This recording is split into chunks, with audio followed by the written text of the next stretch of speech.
Sean Forbes had expected to experience this year's Super Bowl like usual, in front of a television.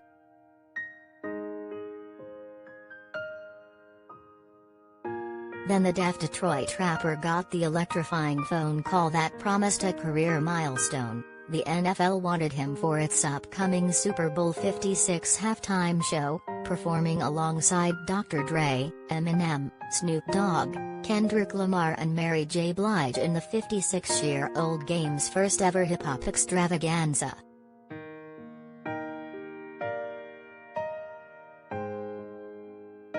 And so there Forbes will be February 13 at LA's SoFi Stadium, where he and fellow deaf rapper Warren Wawa Snipe will perform sign language interpretations of the headliner's music.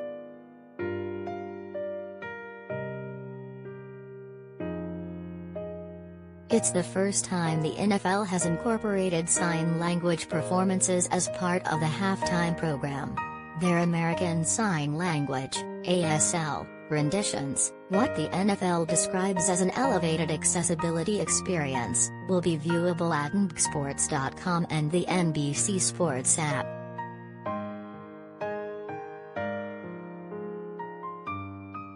Is Eminem a shoo-in for the Rock and Roll Hall of Fame this year?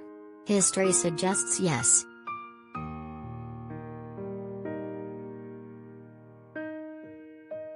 The doors to accessibility are busted wide open with something like this, Forbes said.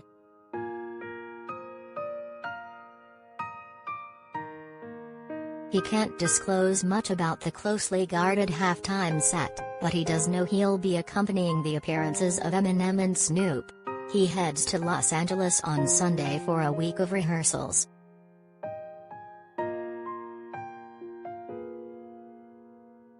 On stage, Forbes and Wawa aren't mere ASL interpreters. They're full-on performers, spirited and expressive, lending the music their own creative flourishes and artistry.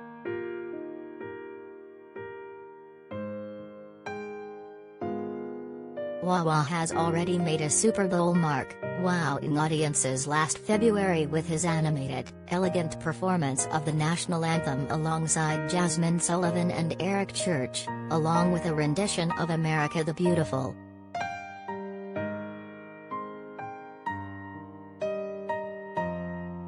For Forbes, who turns 40 Saturday, there's some poetic symmetry in joining Eminem at the Super Bowl. He has a long connection to the Detroit hip-hop star, a link that began with his father, who was close to some of the folks inside Em's business and studio circles. Forbes was a regular at Ferndale's 54 Sound Studio, where Eminem cut much of his early work.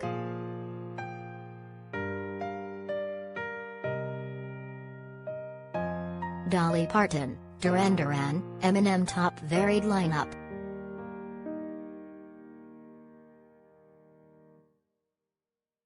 So this is very much a full circle moment, being from Detroit, being part of the Eminem camp, or even going back to being 12 and listening to NWA, Dre and Snoop on my Walkman, Forbes said.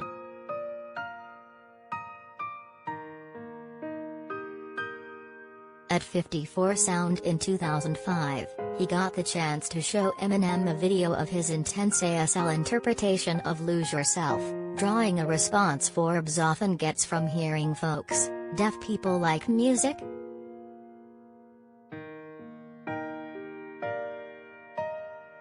They do indeed, as Forbes has learned to explain, feeling the rhythm through bass vibrations and drawn to the lyricism of the words.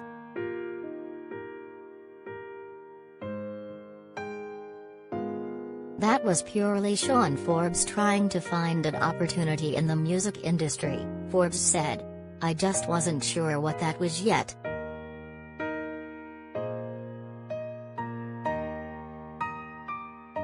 He went on to help launch the Deaf Performing Arts Network, DPAN, which made a specialty out of ASL interpretations of pop music hits and eventually made its way into news and information programming for the deaf.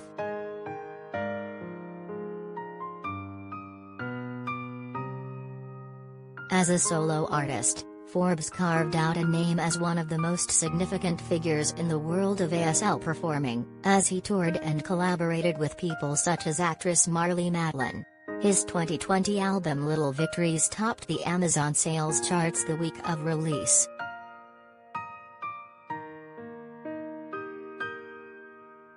Since getting the call up from the NFL at the top of the year, Forbes was sworn to secrecy ahead of the NFL's pending announcement.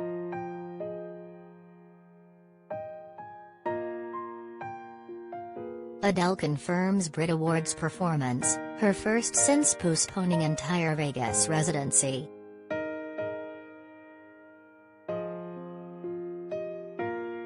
He chuckled to himself as friends texted the viral meme that sprang up when Matthew Stafford's Los Angeles Rams secured their spot in the big game. With the ex-Lions quarterback on the field and Eminem playing halftime, the meme went, "This is the closest Detroit has ever been to actually being in a Super Bowl."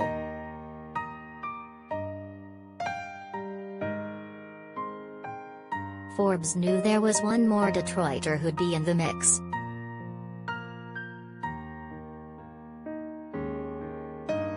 He thinks back to being that 12-year-old rap fan, realizing that never in his wildest dreams could he imagine he'd be performing in the Super Bowl's first hip-hop halftime show.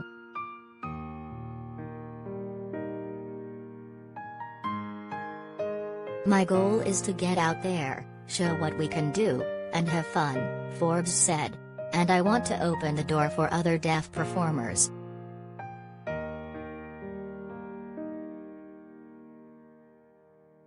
Contact Detroit Free Press music writer Brian McCollum, 313-223-4450 or bmcollum@freepress.com.